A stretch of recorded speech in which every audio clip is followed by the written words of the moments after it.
तो man of God आशीष गिल को बुलाएंगे और प्रभु का सेवक जब प्रभु के वचन को सुनाने के लिए, वचन की सेवा के लिए आता है, हम उसको ताली से उसका स्वागत करें।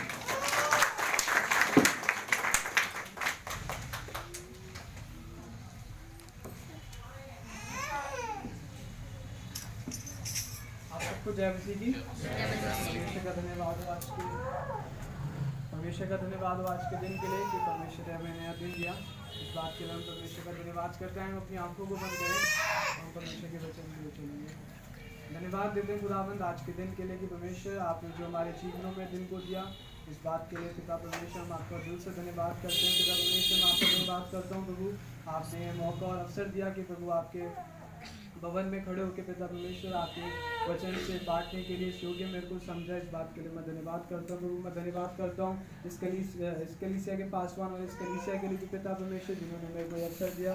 पिता परमेश्वर मैं आपसे प्रार्थना करता हूँ प्रभु, आप उनके जीवन में पिता परमेश्वर मोतेरी आशीषों को दीजिए। पिता परमेश्वर आज का वचन जो पिता परमेश्वर जब बीज बोया जाता है, खुदा मैं आपसे प्रार्थना करता हूँ प्रभु को पिता परमेश्वर 100 रीति से फलवंत होने के लिए मैं आपसे विनती करता हूँ प्रभु। होने तो पिता परमेश्वर बोलने वाला मैं नहीं, मेरे खुद के बनाए हुए कोई शब्द नहीं, बल्कि तेरा पवित्र आत्मा आज के दिन क्या कहना चाहता पिता परमेश्वर। पवित्र आत्मा की अगुवाई के कारण पिता परमेश्वर आज को वचन होने के लिए मैं आपसे प्रार्थना करता हूँ।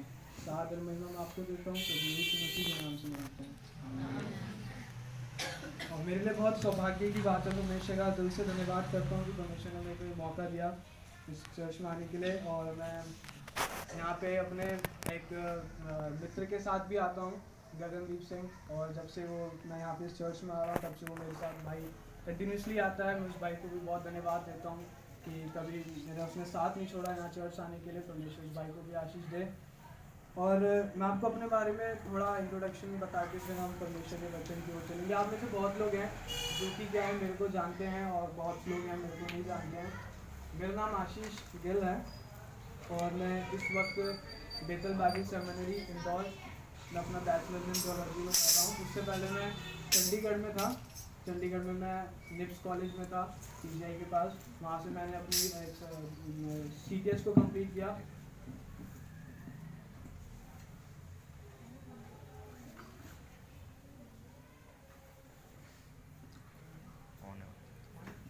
और उसके बाद अब मैं बैचलर्स इन थियोलॉजी कर रहा हूँ इंदौर से। मैं परमेश्वर का धन्यवाद करता हूँ।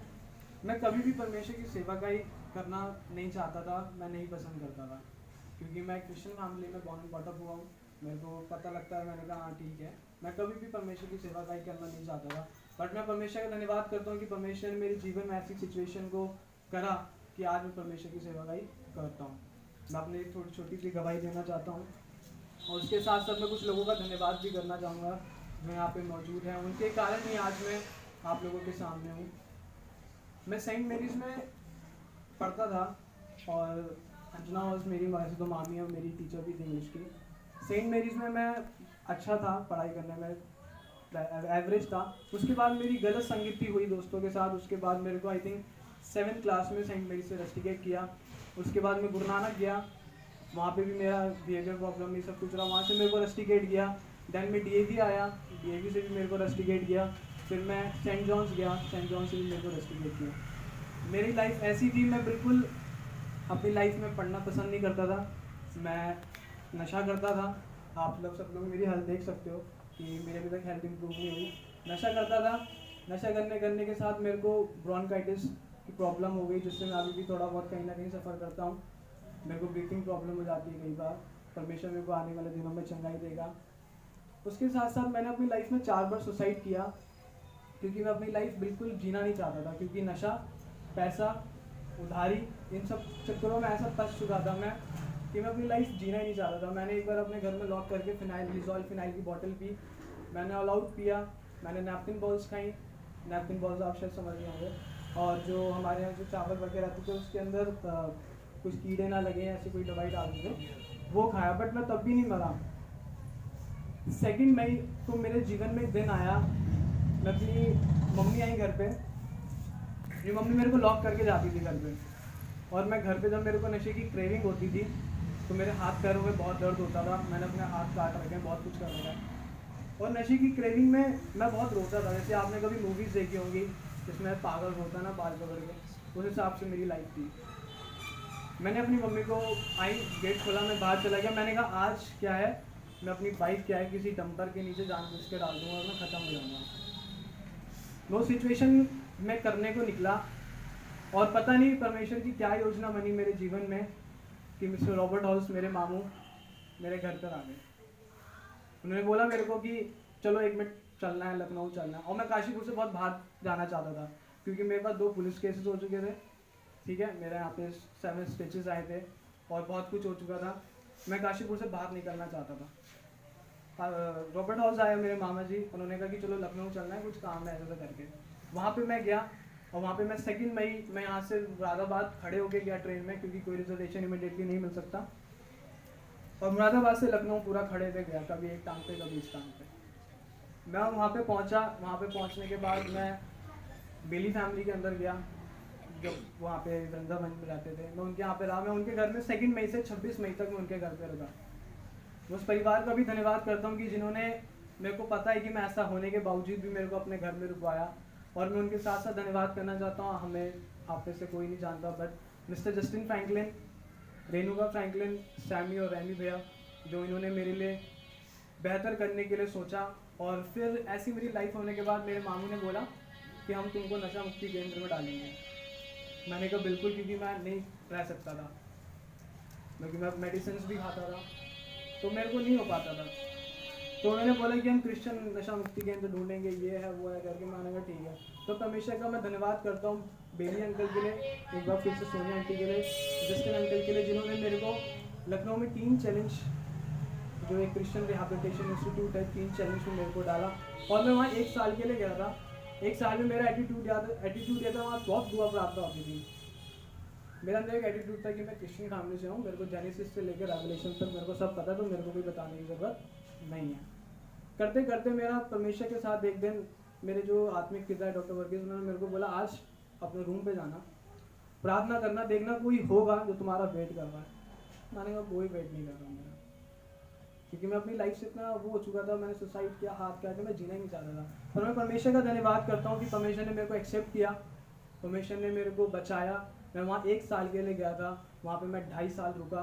मैंने वहाँ पे एज अ इंटर्नशिप करी, मैंने वहाँ से सर्टिफिकेट लिया, मैं वहाँ से ग्रेजुएट हुआ। वहाँ पे मेरे को मॉर्निंग चैपल लीडर बनाया। मेरे को बहुत सारी जिम्मेदारी थी जो कभी मेरे योग्य थी भी नहीं, बल्कि मेरे से भी उम्र के बहुत बहुत बड़े लोग, बुजुर्ग लोग थे वहाँ पे। उन सब के ऊपर परमेश्वर ने अधिकार गलत तरीके से नहीं, पर एक अपना औधा मेरे को दिया। उसके साथ फिर मैं वहाँ से निकला, फिर मैं चंडीगढ़ गया और अभी मैं क्या है इंदौर में अपनी बाइबल स्टडी को कर रहा हूँ। और ये छोटी सी मेरी गवाही है जो परमेश्वर ने मेरे जीवन में करी। और उसी के साथ साथ मैं एज अ टीन चैलेंज मैं कोऑर्डिनेटर उत्तराखंड और यूपी से मैं एज अ कोऑर्डिनेटर हूँ। हम लोग नशेड़ी और जो साइकेट्रिक पेशेंट होते हैं दिमाग की से, उनके बीच में हम लोग सेवाकाई को करते हैं, हमारा सेंटर है। तो परमेश्वर ने इतना आदर सम्मान दिया मेरे को, और परमेश्वर का धन्यवाद करता हूँ कि मैं क्या था, परमेश्वर ने मेरे को क्या बनाया। हालेलुया।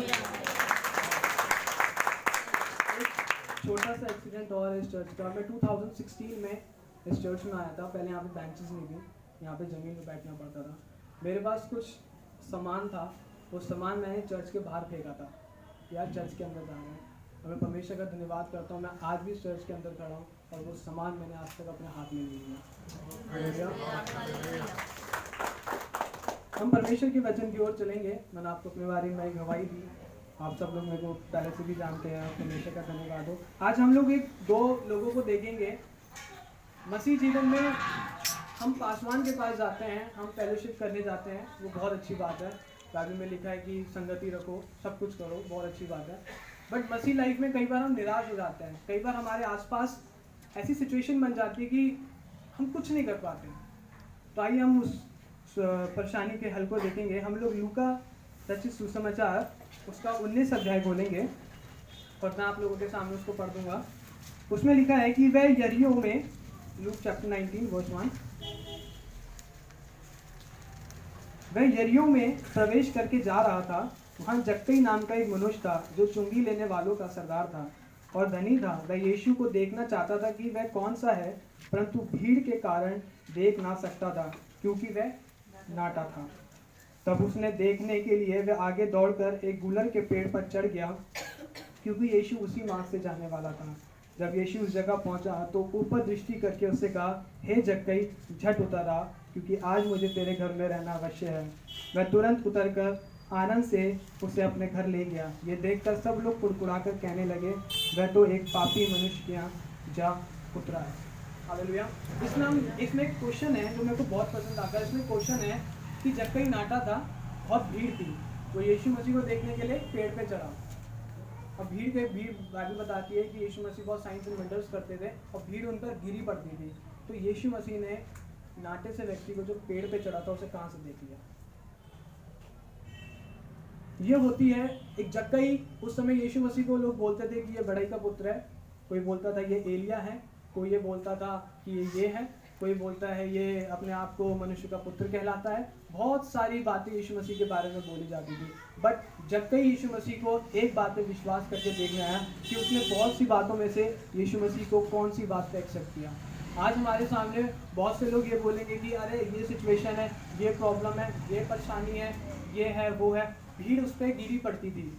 और भीड़ के लिए भी छोड़िए, सबसे पहली बात वो नाटा था। वो खुद भी अपनी प्रॉब्लम से जूझ रहा था क्योंकि वो नाटा था, वो परमेश्वर को देखना चाहता था, बट उसकी सिचुएशन, उसकी प्रॉब्लम उसको दबा रही थी। जब तक हम मसीह लाइफ में खुद से बढ़कर कोई स्टेप नहीं लेते, खुद से बढ़कर हम एक कदम को आगे नहीं बढ़ाएंगे, तब तक हमारे पास चीज़ें जो आती हैं वो रुकी रहती हैं। मसीह जीवन में आप कितने भी देख लीजिए, आप सोचते हैं कि कई बार मेरे मन में भी आता है, मैं कई बार जब परमेश्वर के वचन को हमें चैपल में बोला जाता था, हमें होमिलेटिक्स पढ़ाया जाता था, तो हमसे बोलते थे कि प्रीच करो, उसमें इधर वाली टीम गलतियाँ ढूंढेगी, इधर वाली टीम अच्छी बातें ढूंढेगी। तो जब हम खड़े होते थे तो हमें लगता था, मैं सोचता था मैं ऐसा हूँ दिखने में, मैं ये हूँ वो हूँ। पर मैं आपको कुछ लोगों के नाम बताना चाहता हूँ जिन्हें परमेश्वर ने बहुत इस्तेमाल किया और उन सबके अंदर कमी थी। हम देखना चाहते हैं पॉल को परमेश्वर ने इस्तेमाल किया, उससे पहले वो हत्यारा था। थोमा जो भारत आया, परमेश्वर ने उसे इस्तेमाल किया, उससे पहले उसने यीशु मसीह के ऊपर डाउट किया। हम देखना चाहते हैं कि मूसा, परमेश्वर ने मूसा को इस्तेमाल किया, वो बोलने में हकला था। परमेश्वर ने पतरस को इस्तेमाल किया और पतरस बहुत गुस्से वाला था। हम देखते हैं परमेश्वर ने इतनी उम्र में जाके अब्राहम और सारा को बच्चा दिया, बट सारा इम्पेशेंट थी, सारा से सब्र नहीं रखा जाता था। हम देखते हैं मार्था बहुत चिंता करने वाली थी। ऐसी बहुत सारी चीज़ें हैं। गिदोन वो इनसिक्योर था, बहुत सारी चीज़ें हैं। बट परमेश्वर ये नहीं देखता कि हमारे अंदर कमी है। परमेश्वर को ये चीज़ चाहिए कि हम अपनी कमी में परमेश्वर के पास आए, वो चीज़ को परमेश्वर हमारी चाहता है। हालेलुया। हम लोग एक पैराबोल और देखेंगे, मरकुस रचित सुसमाचार उसका 5:25।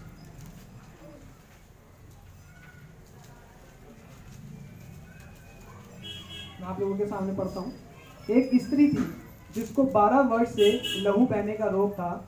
उसने बहुत वैद्यों से बड़ा दुख उठाया और अपना सब माल व्यय करने के पर भी उसे कुछ लाभ ना हुआ, परंतु और भी रोगी हो गई थी। वह यीशु की चर्चा सुनकर भीड़ में उसके पीछे से आई और उसके वस्त्र को छू लिया, क्योंकि वह कहती थी, यदि मैं उसके वस्त्र ही को छू लूंगी तो चंगी हो जाऊंगी।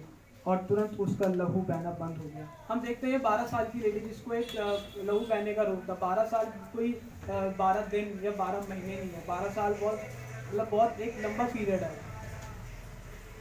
उसने वो परेशानी थी, बाइबल बोलती है कि उसने बहुत सारे वैद्यों को दिखाया, मतलब उसने बहुत सारे डॉक्टर्स को क्या है दिखाया, बहुत उसने अपना पैसा खर्च किया।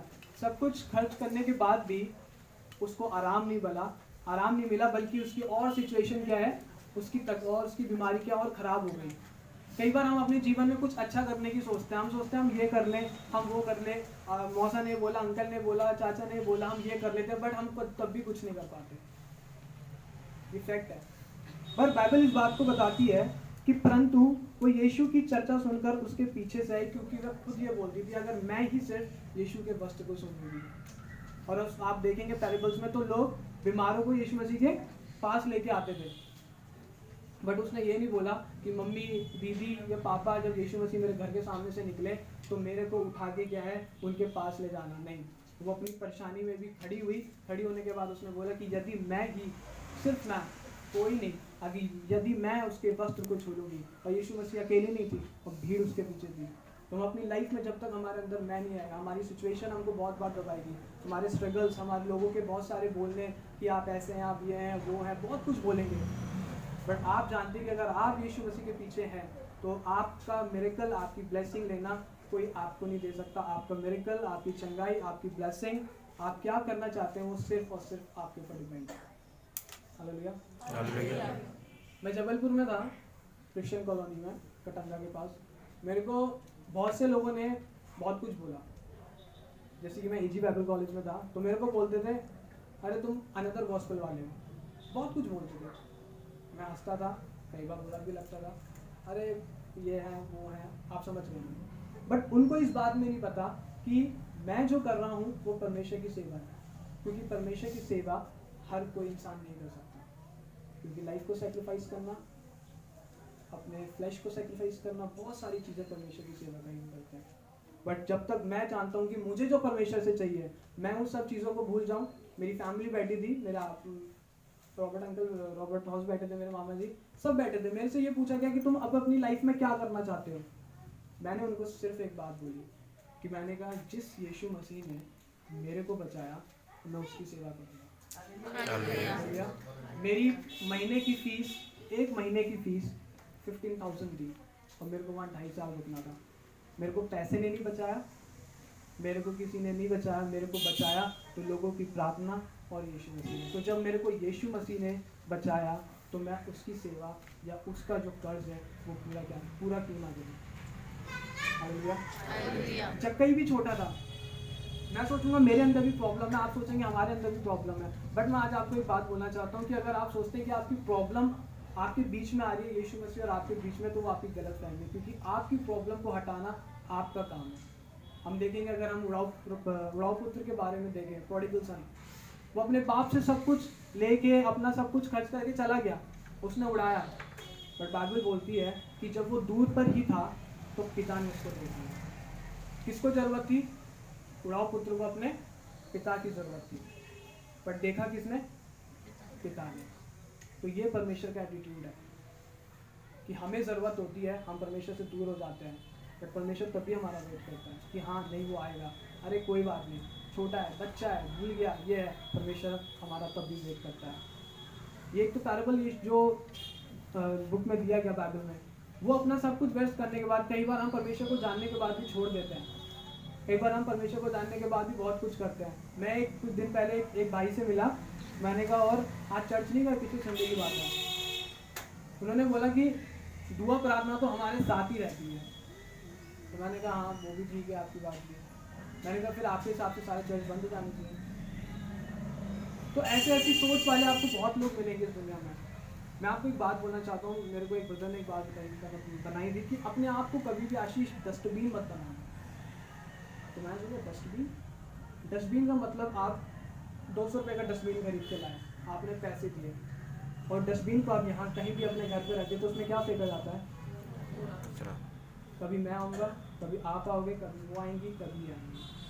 तो हमारी लाइफ डस्टबिन नहीं होनी चाहिए कि कोई भी आए कूड़ा फेंक दिया, और जब कूड़ा पड़ा रहता है तो वो सड़ के स्मेल मारता है। और हम ये नहीं बोलते कि कूड़ा सड़ रहा है, हम ये बोलते हैं डस्टबिन को बाहर फेंक दिया। डस्टबिन जो आपने पैसे देके खरीदा, हल्की सी 2 दिन की स्मेल के कारण उसकी वैल्यू एकदम डाउन हो जाती है।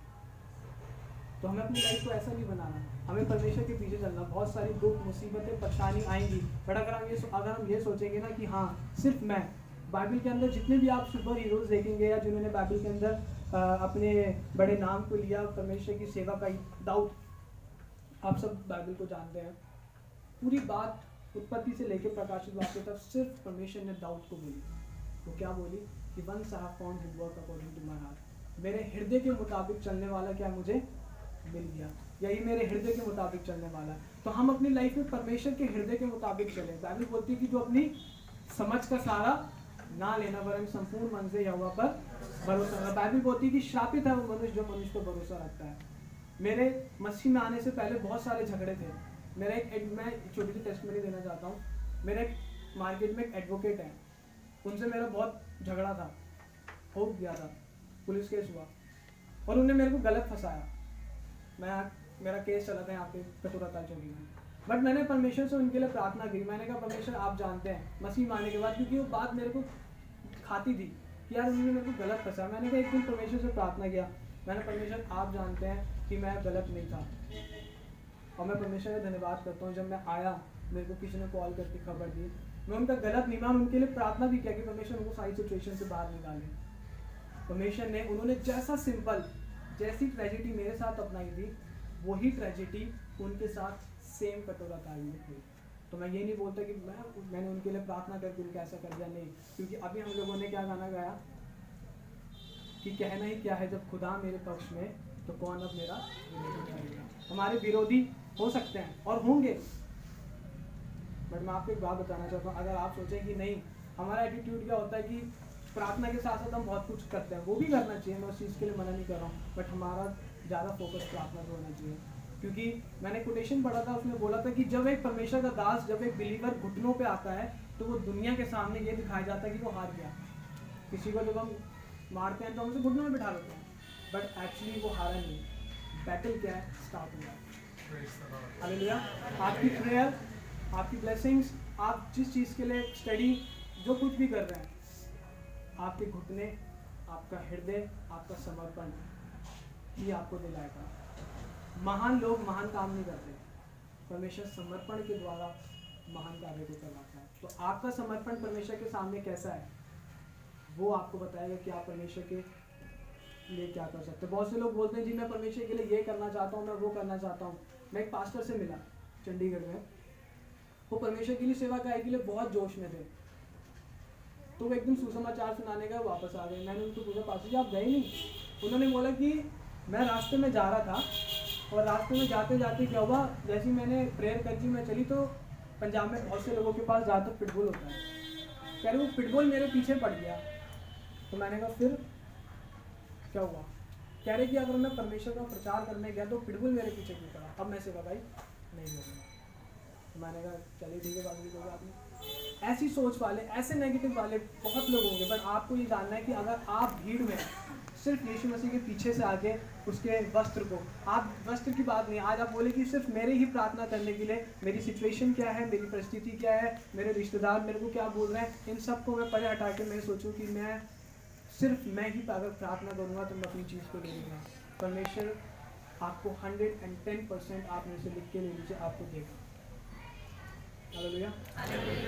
क्योंकि हमारे हाथ में ही होता सब कुछ। मैंने आपको जक्कई की कहानी बताई, मैंने आपको 12 साल से लहू बहने वाली रोगी की स्त्री की कहानी बताई। आज आपके दिन आपको यही बात बोलना चाहता हूँ कि आप हो सकता है अपनी लाइफ में बहुत सारी सिचुएशंस, अलग अलग परिस्थिति, मेरे को आपकी नहीं पता, आपको मेरी नहीं पता, आप मेरे को सुनाओगे, मैं सुनूंगा, मैं समझ नहीं पाऊंगा, पर मैं आपको बोलने वाला। हो सकता है कि इंसान आपकी ना समझे, इंसान आपको बोले अभी यार इसका तो डेली कट रहा है, बट मैं आपको आज के दिन बोलना चाहता हूँ, परमेश्वर ये जो आपका हमेशा वेट करता है, जैसे इस प्रोडिगल सन का किया था। हालेलुया। मैं आपको समय नहीं लूँगा। मैं आज आपसे एक छोटी सी विनती करना चाहता हूँ कि आइए हम सब लोग अपनी आंखों को बंद करें, हमें से सब लोग। अगर आज के दिन कोई परेशानी है या कोई समस्या या लोगों का कुछ बोलना, कोई भी ऐसी चीज़ जो आपके और आपके परमेश्वर के रिश्ते के बीच में आती है, आइए हम उस चीज़ से लिए प्रार्थना करें और परमेश्वर को बोलें कि परमेश्वर ये चीज़ है, परमेश्वर ये परिस्थिति है, परमेश्वर ये तंगी है, ये बीमारी है, ये है। कि हम अपनी लाइफ में ऐसा ना बने कि जैसे 48 साल वाला वो रोगी था, कि परमेश्वर मेरे को कोई मिलता नहीं है कि जब वो कुंड हिलाया जाता है कि मेरे को उस कुंड में ले जाए। अगर वो 38 साल का रोगी धीरे धीरे भी खिसकता, एक एक दिन भी, तो भी वो उस कुंड के पास पहुंच जाता। हम अपनी लाइफ में सिर्फ परमेश्वर के ऊपर भरोसा रखें, सिर्फ परमेश्वर के ऊपर। आइए हम अपने मुंह को खोल के परमेश्वर से बोले कि परमेश्वर, हम प्रार्थना करें परमेश्वर से कि परमेश्वर हमें ये बात, ये चीज़ें हमारे और तेरे रिश्ते के बीच में आती है।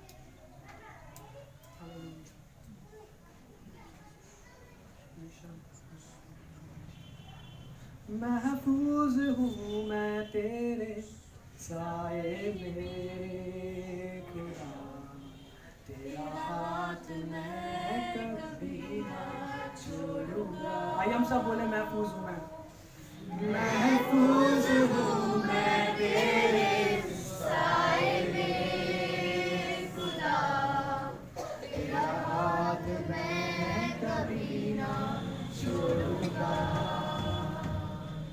अपने साए में मुझको छुपा,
आते हैं खुदावन। प्रभु अगर आज के दिन पिता परमेश्वर हम आपसे प्रार्थना करते हैं, प्रभु आपने बोला कि परमेश्वर आप हमारे पिता, प्रभु आप हमारे कुम्हार हैं खुदावन। प्रभु हम मिट्टी हैं पिता परमेश्वर। प्रभु हो सकता है उस मिट्टी के अंदर बहुत सारी घास हो, उस मिट्टी के अंदर बहुत सारी बजरी हो खुदावन। हम आज के दिन हम आपसे प्रार्थना करते हैं प्रभु आप उस मिट्टी की छटाई करके अपने हाथ से बनाइए। वो आपने पिता परमेश्वर जैसे गीत में लिखा है कि अपने हाथों से बना, अपने हाथों से सजा। प्रभु हम वो ऐसी खुशबू बने कि पिता परमेश्वर हम जहाँ जाएं तेरे नाम की खुशबू को फैलाएं खुदावन। तो वो आज के दिन मैं प्रार्थना करता हूँ खुदावन। परमेश्वर मैं आपसे प्रार्थना करता हूँ प्रभु यहाँ बैठे हर एक के लिए, चाहे मुझसे छोटा हो, मेरी एज का हो, मुझसे बड़ा हो, प्रभु जो लोग आज के दिन नहीं भी आए उन सब के लिए आपसे प्रार्थना करता हूँ प्रभु। आप उन सब की समस्या परेशानी सबको जानते हैं खुदावन। प्रभु आपके वक्त पिता परमेश्वर मैं आपसे प्रार्थना करता हूँ प्रभु आप पिता परमेश्वर आज के दिन इनसे बोले और बात करें। आज के दिन प्रभु जो कुछ भी परेशानी, जो कुछ भी बात खुदावन, जो पिता परमेश्वर जो कुछ भी पिता परमेश्वर माइंड में चलता है प्रभु हमको प्रभु तेरे समीप आने से रोकता है, प्रभु तेरी हुजूरी में आने से रोकता है, प्रभु तेरे से प्यार करने से पिता परमेश्वर रोकता है। उन सारी चीज़ों के लिए खुदावन हम आपसे प्रार्थना करते हैं प्रभु। हो सकता है कि हम बेसहारा हैं, हमसे नहीं हो पा रहा परमेश्वर, हम आपसे प्रार्थना करते हैं प्रभु आप हमारी मदद करिए। तो जिस प्रकार प्रकाशित वाक्य में लिखा है कि हमने पहले जैसा प्रेम तुझसे छोड़ दिया। हो सकता है अगर हमने तुझसे पहले जैसा प्रेम छोड़ा प्रभु, आज के दिन तुझसे प्रार्थना करते प्रभु हम पूरे दिल से तेरे पास आते हैं प्रभु। आप हमें अपनी हुजूरी में, आप हमें पिता परमेश्वर अपनी उपस्थिति मिले प्रभु। होने दे पिता परमेश्वर कि हम तेरी हुजूरी में, तेरी उपस्थिति, तेरे साथ रहने वाले होने पाए खुदावा। तो जब प्रभु तू आने वाले दिन में पिता परमेश्वर हम पे कोई दोष या कलंक न ठहरे। आपका मैं धन्यवाद करता हूँ परमेश्वर। मैं आपसे प्रार्थना करता हूँ पास्टर रेवरेंड बी मसीह के लिए पिता परमेश्वर, जिन्होंने मेरे को ये मौका दिया, जिन्होंने पिता परमेश्वर योग्य मेरे को समझा। मैं आपके लिए प्रार्थना करता हूँ पिता परमेश्वर आपसे कि आपने उनकी फैमिली के लिए पिता परमेश्वर, उनकी वाइफ, दोनों बच्चे, उनकी मिनिस्ट्री के लिए पिता परमेश्वर वो जो एक दर्शन के साथ प्रभु तेरे खोजी बने पिता परमेश्वर, जो उनके ड्रीम्स है, जो उनके विजन है प्रभु तेरी मिनिस्ट्री के लिए खुदावन मैं आपसे प्रार्थना करता हूँ प्रभु आप उन सबको पूरा करिए पिता परमेश्वर। मैं आपसे प्रार्थना करता हूँ प्रभु इस काशीपुर शहर के लिए भी खुदावन प्रभु, जबकि आप अपने दास को यहाँ पे लेके होने दे पिता परमेश्वर प्रभु। एक बड़ी बेदारी पिता परमेश्वर, एक बड़ा रिवाइवल पिता परमेश्वर काशीपुर में पिता परमेश्वर फैलने के लिए मैं आपसे प्रार्थना करता हूँ। आपके वचन में लिखा है कि हर एक घुटना आपके नाम पे टिकेगा और हर एक जीभ ये अंगीकार करेगी कि सिर्फ और सिर्फ यीशु ही प्रभु है। मैं प्रार्थना करता हूँ कि काशीपुर की पिता परमेश्वर हर एक इंसान के लिए वो हर एक इंसान का घुटना टिकने पाए और पिता परमेश्वर वो बोले सिर्फ यीशु ही प्रभु है। होने दे पिता परमेश्वर वो रिवाइवल पिता परमेश्वर बाहर फैलने से पहले वो हमारे अंदर वो जागृति आए, ताकि पिता परमेश्वर वो जागृति प्रभु जब हमारे अंदर आए हम दूसरों को पिता परमेश्वर जागृत कर सके प्रभु। वो आग जब हमारे अंदर लगे तो हम जिसको छुए, जिसके पास जाए वो आग पिता परमेश्वर पूरे काशीपुर में पिता परमेश्वर फैलने पाए। होने दे पिता परमेश्वर तेरे नाम का पिता परमेश्वर प्रभु, तेरे नाम की स्तुति हर गली, हर मोहल्ले, हर इंसान की जुबान पर होने के लिए हम प्रार्थना करते हैं। यहाँ बैठे हर एक के लिए हम प्रार्थना करते हैं प्रभु आप उन सबको आशीष दीजिए पिता परमेश्वर, उन सबकी प्रभु स्टडीज़ के लिए, जॉब के लिए पिता परमेश्वर, बिजनेस के लिए खुदावन, उनकी पर्सनल लाइफ के लिए पिता परमेश्वर, उनके ड्रीम्स विजन्स के लिए पिता परमेश्वर और प्रभु वो क्या करना चाहते हैं खुदावन हम सबसे प्रार्थना करते हैं प्रभु आप उन सबसे पिता परमेश्वर पूरी बात करें। हर एक परिस्थिति को दूर करने के काबिल हम नहीं, वो नहीं खुदावन आप है पिता परमेश्वर। हम आपका धन्यवाद करते हैं, सारा धर्म हम आपको देते हैं प्रभु यीशु मसीह के नाम से।